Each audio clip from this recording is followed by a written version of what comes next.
台南市政府社会局为响应国际查某囡仔日，2号上午伫永华妇女福利服务中心举办伊的故事做家己的画作展览，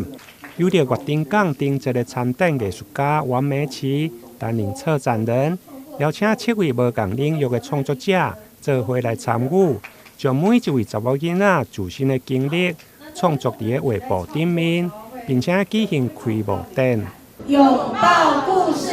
创造美好。谢谢各位嘉宾为我们的台湾女孩日活动剪开这一道彩虹。谢谢，请大家掌声鼓励。谢谢，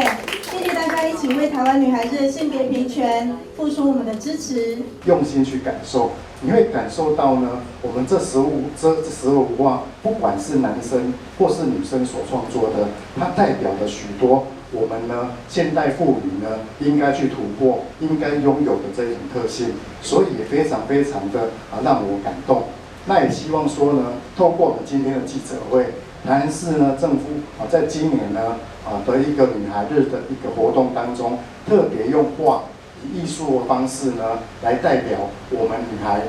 女温柔的外表当中，如何呢用坚强的心来突破框架。所以呢，特别用这12幅画来呢做我们女孩日的一个开始。这一次其实也是一个蛮大的突破，因为对我来说，我觉得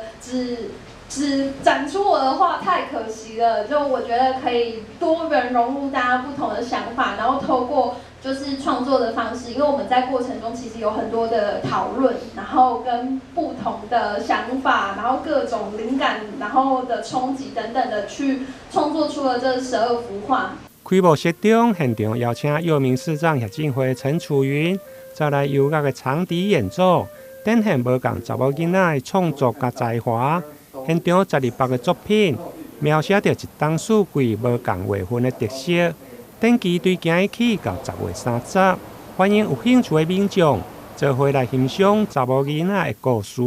台南新闻林根采访报道。